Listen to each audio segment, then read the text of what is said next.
ይቅር በለን። ውስጤ እንደዛ ይሰማኛል። ይቅር በለን። ሁሉም ዋሽቷል፣ ሁሉም ሰርቋል፣ ሁሉም አታሏል። ይሄ በቀላሉ መፍትሄ የሚያገኝ አይደለም። አንተ ውሃውም ሰጥተሃል፣ መሬቱም ሰጥተሃል፣ ጫካውም ሰጥተሃል። የቀረብን ነገር የለም። ይሄን ሁሉ ይዘን እኛንን ተስማምተን ተደማምጠን ማልማት ያልቻልነው እና እባክህን ይቅር በለን። ማጭበርበርና በስልጣን መባለግ አፍ አውጥቶ ጉቦ በሚጠየቅበት ምድር ንጽህና ነገር በገበያ አገኝቶ መሸመት ባስቸገረበት ዘመን ተቆጥተህ ደግሞ እንደዚያ ሰነፍ አርሶ አደር ማሳችንን ዝናብ እንዳይወስደው ምህረት ይብዛልን ብቻ ነው ጥያቄ። ዛሬ በግፍ ስለተወረሩ፣ ስለተዘረፉ፣ ስለተደፈሩ፣ ክብራቸውን ስላጡ ለሕዝቤ እጅግ በጣም አዘኑ።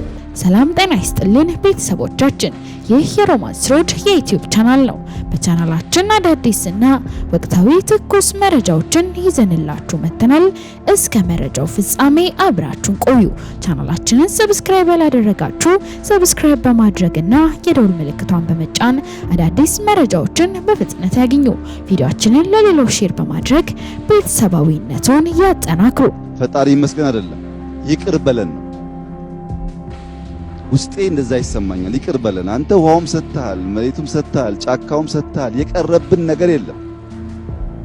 ይሄን ሁሉ ይዘን እኛንን ተስማምተን ተደማምጠን ማልማት ያልቻልነው እና እባክህን ይቅር በለን። ተቆጥተህ ደግሞ እንደዚያ ሰነፍ አርሶ አደር ማሳችንን ዝናብ እንዳይወስደው ምህረት ይብዛልን ብቻ ነው ጥያቄ ዛሬ። ምክንያቱም ለማመስገን ብቃቱ የለኝም። እዚህ ሁሉ ነገር ላይ ተኝቼ በሴፍቲኔት የሚኖር የሚራብ ህዝብ ዜጋ ሆኜ ፈጣሪ ይመስገን ይሄን ስለሰራን እምልበት ቋንቋ አንደበት የለኝም። ምህረት ብቻ ነው። ኢትዮጵያዊ ፈቅዶ ወዶ በገዛ ፈቃዱ ልመናን ጋብዞ እርዳታን ጋብዞ ችግርን ጋብዞ እጅና እግር አጣጥፎ የሚለምን ህዝብ መሆኑ ይቅር በለን ብቻ ነው የሚያስብለው። ሌላ ምንም ቋንቋ የለኝም። ለህዝባችን ከሁሉ አስቀድሞ ግልጽ መሆን ያለበት እንደ ኢትዮጵያ ከ80 በላይ ብሔር ብሔረሰብ ያላት ምድር የጥቂቶቹ ማፈንገጥና ጦርነት ማወጅ እርስ በርስ ከመገዳደልና ከጉዳት ሌላ ምንም ፋይዳ አይኖረውም። በወንድማማች ጦርነት ማጉደል እንጂ ማትረፍ የለም። ወንድም ወንድሙን በመግደል አሸናፊ አይኖርም። በየትኛውም መመዘኛ ጦርነት ለእርቅና ለሰላም ለልማትና ለእድገት መንገድ አይሆንም፣ ሆኖም አያውቅም። በጦርነት ሞትና የኢኮኖሚ ውድቀት ከማስከተል ውጪ ለማንም ሆነ ለምንም ዘላቂ መፍትሄ አመጣም። ስለሆነም ይህ የዓለምን ሕዝብ ጆሮ ያሰለቸው የሚያሳዝን የኢትዮጵያ ሕዝብ ጉዳይ የንጹሃን መፈናቀል፣ የሕዝቡ ሰቆቃና ሰላም ማጣት መፍትሄ እንዲያገኝ በማለት ለማስታረቅ አንዳንዶች ብዙ ጥረት አድርገዋል። ዛሬ ሕዝባችን ካለፈው መራራ ታሪኩ ቂም በቀል ጠባሳ ይፈታና ይፈወስ ዘንድ ቤተ ክርስቲያን ኃላፊነት ወስዳ ራስዋን ሆነ ሕዝቡን ወደ ንስሐና እርቅ መምራት ይገባታል። በግፍ ስለተወረሩ፣ ስለተዘረፉ፣ ስለተደፈሩ፣ ስለተጨቆኑ፣ ስለተሰደዱ፣ ስለተረገጡ፣ ክብራቸውን ስላጡ ይቅርታ ጠይቀን ይቅርታም ሰጥተን አስጨናቂው ምዕራፍ በጤናማ መንፈስ ለመዝጋት ጊዜው አሁን ነው። እውነተኛ እርቅ ታሪክን ማስታረቅ ነው። ከታሪክ ልንማር እንጂ የታሪክ እስረኞችና ቂመኛ መሆን አይገባን። ከተደበቀብን የህልውና አደጋ ለመውጣትና ሁሉን አቀፍ ብሔራዊ መግባባትና አገራዊ እርቅና ሰላምን እውን ለማድረግ ቤተ ክርስቲያን መጫወት ያለባት ሚና እጅግ ከፍተኛ ነው። ከብሔራዊ መግባባትና አገራዊ እርቅ ውጪ መፍትሄ የለምና ሕዝባችን ከአመራር፣ ከሃይማኖት፣ ከብዝበዛ፣ ከቋንቋ፣ ከጾታ፣ ከቆዳ ቀለምና ከዘረኝነት ችግር በማዳግም ሁኔታ መፈወስ እንዳለበት ለቤተ ክርስቲያን ምስጢር አይደለም። አሁንም ይህ ካልሆነ በስተቀር አንድ በአንድ ከሙስና፣ ከኮራፕሽን፣ ከዘረኝነት፣ ከጭቆና፣ ከጥላቻ፣ ከንቀት፣ ከክፋትና ከበላይነት መንፈስ በፍጹም ምድርቷ ነፃ መውጣት አትችልም። በምድራችን ቤተ ክርስቲያን እጅግ ማሳሰብ የሚገባት ብዙ ነገሮች አሉ። በህብረተሰብ መካከል ያለው ከመጠን በላይ መጥቆ እየሄደ ያሉ ችግሮች የህግ ጉዳይ ሳይሆኑ የልብ ጉዳይ ስለሆኑ በፖለቲካ ብቻ የሚፈቱ ስላልሆኑ በቤተ ክርስቲያን የወንጌል መልእክት ሁሉን ከሚችል ከእግዚአብሔር መፍትሄ መፈለግ ያስፈልጋል። አፍ አውጥቶ ጉቦ በሚጠየቅበት ምድር ንጽሕና ነገር በገበያ አገኝቶ መሸመት ባስቸገረበት ዘመን ሁሉም ማስተካከል ከእግዚአብሔር ሌላ መንግሥት ራሱ አቅም እንደሌለው ግልጽ ነው። አንድ በጎ አድራጊ ድርጅት ልጆችን ለመመገብ 300 ኩንታል ምስር ገዝቶ ሲያስበጥር 30 ኩንታል አሸዋ እንደተገኘበት ሲነግሩኝ ለሕዝቤ እጅግ በጣም አዘንኩ። ይህ ሁኔታ ዜጎችን ቢያንገሸግሽ ሕዝቡ እርስ በርስ ሲበዳደል ይህ የልብ እንጂ የሕግ ጉዳይ ስላልሆነ መንግሥት ብቻውን በሕግ ማረም ስለማይችል ሁላችን ከልብ በእግዚአብሔር ፊት ተንበርክከን የእግዚአብሔርን ይቅርታና ምሕረቱን ልንጠይቅ ያስፈልገናል። ይሄ የኢትዮጵያ ሕዝብ በሙሉ ማድረግ የሚገባው ነው። ሁሉም ዋሽተዋል፣ ሁሉም ሰርቋል፣ ሁሉም አታለዋል። ይሄ በቀላሉ መፍትሄ የሚያገኝ አይደለም። ችግሩ ከእያንዳንዳችን ጋር ነውና ዝም ማለት የለብንም። በዚህ ላይ ማለት የምፈልገው ይህ ሁሉ ማጭበርበርና በስልጣን መባለግ ቢኖርም ከነዚህ ሁሉ ሌብነት፣ አጭበርባሪነት የነጹ የሉም ማለት አይደለም። ታማኝና እግዚአብሔርን የሚፈሩ ባለስልጣናት፣ ዜጎች፣ ነጋዴዎች፣ በልዩ ልዩ ሥራ የተሰማሩ ሰራተኞች፣ በእውነትና በጽድቅ የሚሰሩ ዜጎች፣ ኮራፕሽን የማይበግራቸው፣ ዘረኝነት የማያጠቃቸው፣ በማጭበርበር ማትረፍን የሚጸየፉ፣ በአመፅ መበልጸግ የማይፈልጉ ንጹሐን ዜጎች እንዳሉ መርሳት የለብንም።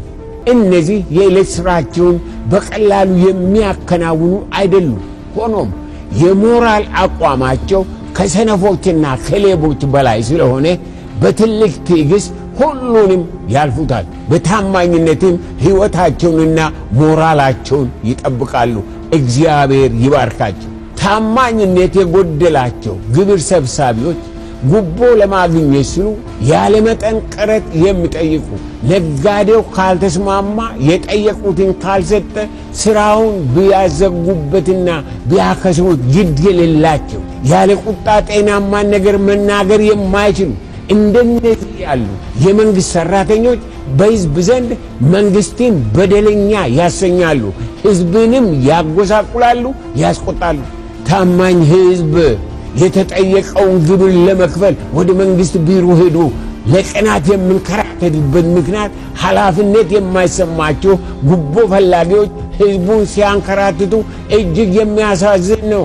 ለዚህ ሁሉ ፍቱን መድኃኒት መንግሥት ከሚወስደው የኃይል እርምጃ ይልቅ ቤተ ክርስቲያን ምእመናን በሚገባ በእግዚአብሔር ቃል በማስተማርና ደቀ መዝሙር በማድረግ እየባሰ ከሚሄደው መዓትና ችግር መታደግ ይኖርባታል።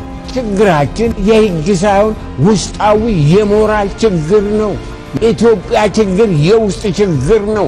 የአእምሮ ችግር ነው። እኔ የሚል ችግር ነው።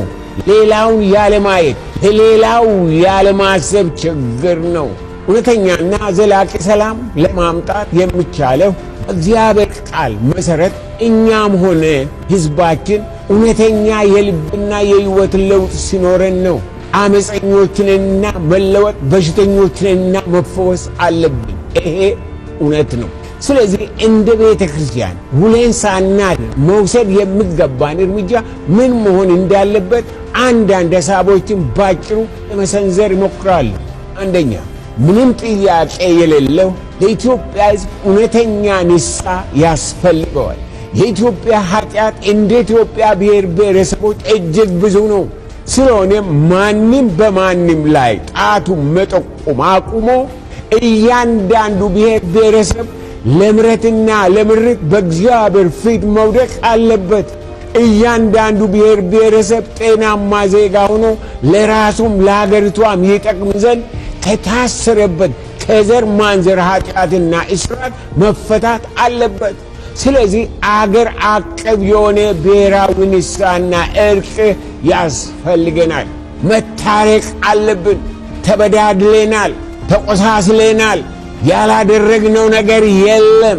ስለዚህ ካለንበት ከዚህ ጨለማ ከዚህ ክፉ መንፈስ ወጥተን እኔና እናንተ መታረቅ፣ በእግዚአብሔር ፊት ንስሐ ገብተን መስተካከል ይኖርብናል፣ ያስፈልገናል። ሁለተኛ በምድራችን በብሔር ብሔረሰብ መካከል ለነበረው ዛሬም ላለው ግጭት ከልብና ከእውነት የሆነ ብሔራዊ መግባባትና አገራዊ እርቅ መደረግ አለበት። ይህም ይደረግ ዘንድ በምድሪቷ ያሉ አብያተ ክርስቲያናት በሙሉ የጋራ መድረክ አዘጋጅተን ይህ እርቅ እውን እንዲሆን በአንድ ልብ መስራት፣ በአንድ ልብ በእግዚአብሔር ፊት መውደቅ ነው።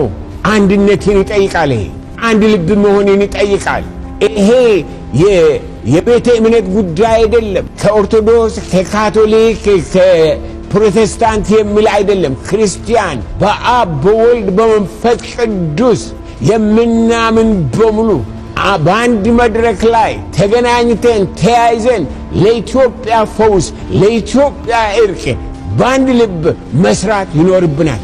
ሌላ መፍትሄ የለውም። በምድሪቷ ላይ ያለው ሁኔታ ያለ እግዚአብሔር ምሕረት። ሶስተኛ ሕዝቡን በብሔር ብሔረሰብ በማለያየትና በማጣላት በአመራር ላይ ችግር በመፍጠር የምድሪቷን ሰቆቃ፣ ድህነት፣ መከራ፣ ድካም፣ እንባ ለማራዘም መሞከር በአገር ላይ ከባድ ወንጀል መስራት እንደሆነ መረሳት የለበትም። እንደነዚህ አይነቶቹን ሰዎች ቤተ ክርስቲያን በምክርና በግሳጼ እንዲመለሱ ማድረግ ይጠበቅባታል።